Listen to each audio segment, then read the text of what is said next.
En este corto compartimos una breve entrevista con José Gabriel Ceballos, que en Corrientes no necesita presentación ni en el exterior, por cuanto es un escritor con varios libros publicados y con múltiples premios recibidos por sus trabajos literarios.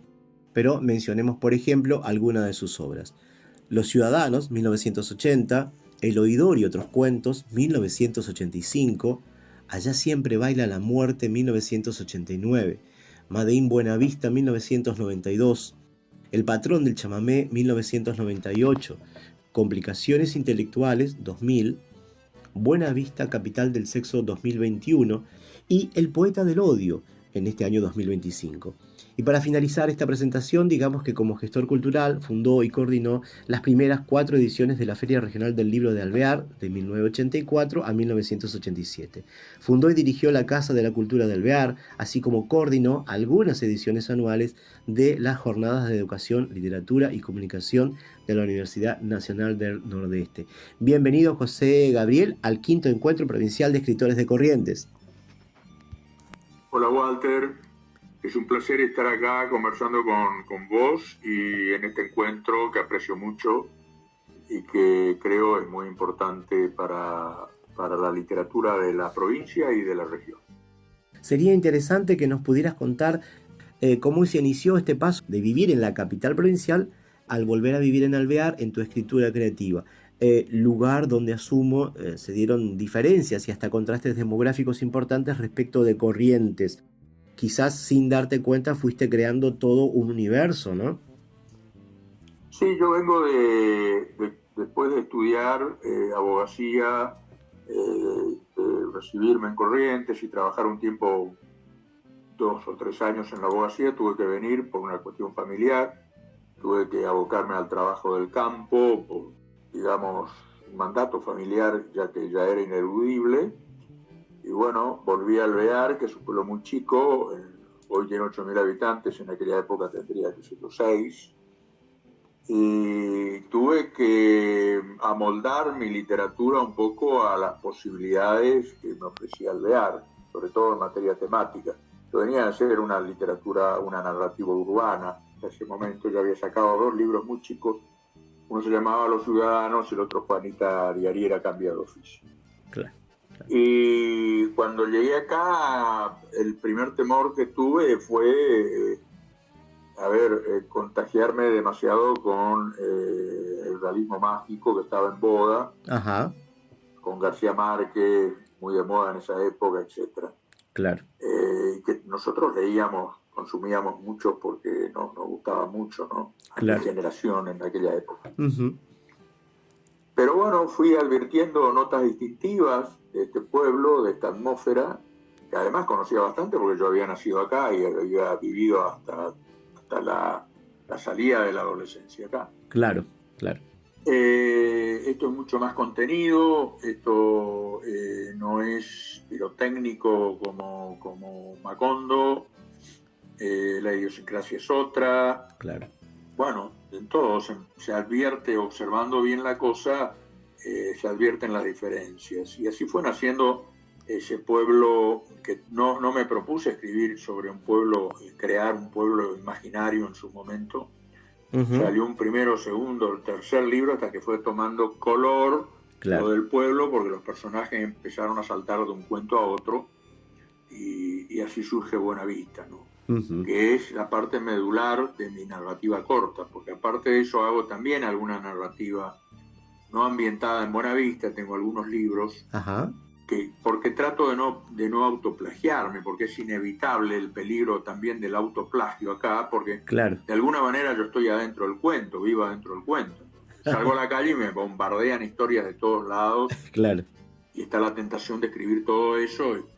Entonces conservo un poco aquella beta urbana del principio y hay varios libritos que salieron, digamos, extra buenavistense, no buenavistense, ¿no? Claro, como claro, extramuros de Buenavista. Ajá.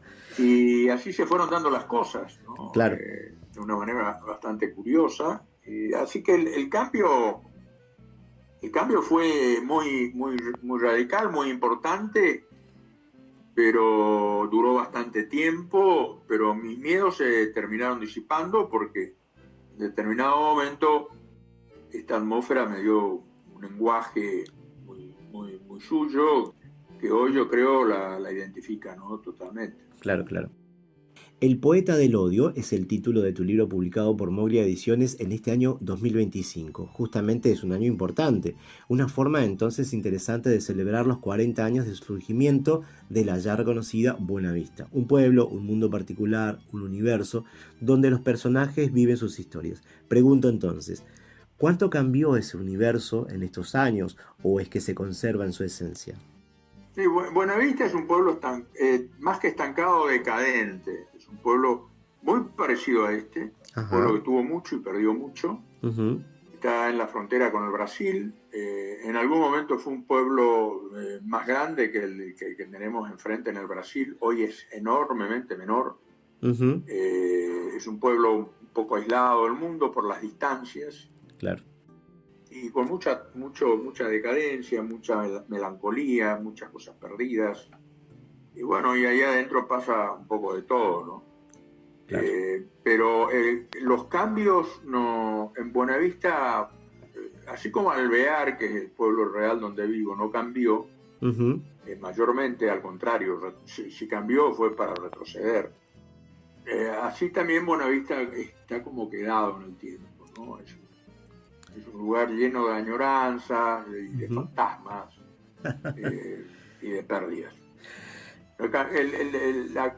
Aquella primera Buenavista del año 85, de los 80, digamos, sí, a esta no hay cambio significativo, pero sigue como en un limbo temporal. Claro, ¿no? Claro, qué interesante. No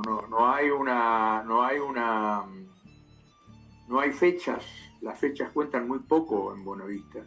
Todo puede pasar, los personajes saltan de un cuento a otro sin respetar cronologías. Un personaje que está, qué sé yo, en el Mundial de Fútbol del 78, de pronto puede estar a principios del siglo XX, o puede estar en la dictadura militar, o puede estar en la época de la inteligencia artificial.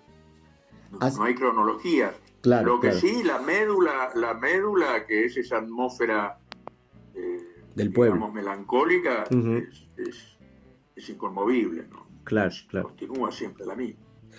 Y para ir cerrando este aporte al quinto encuentro provincial de escritores de Corrientes, me gustaría que nos comentes si existe algún proyecto literario para publicar en el mediano plazo. Sí, tengo un libro que sale el año que viene, que ya tengo pactada la edición con una editorial de Resistencia Chaco. Ajá. Y proyectos literarios, sí, sigo escribiendo, tengo mucho material inédito, hay posibles reediciones o segundas ediciones o terceras ediciones en puerta, a medida que voy recuperando los derechos que estaban en manos de otras editoriales y que quiero, digamos, remozar corregir, arreglar defectos que habían quedado en las primeras ediciones. Sí. Así que sí, proyectos hay. Por lo pronto lo que tengo para el año que viene es una novela nueva. Perfecto, muchísimas gracias. Gracias por tu tiempo, gracias por participar de esta manera en este quinto encuentro provincial de escritores de Corrientes. Así que bueno, muy amable por esta participación. Muchas gracias. Bueno, gracias Walter, un saludo para vos, un saludo para los organizadores de este encuentro tan importante.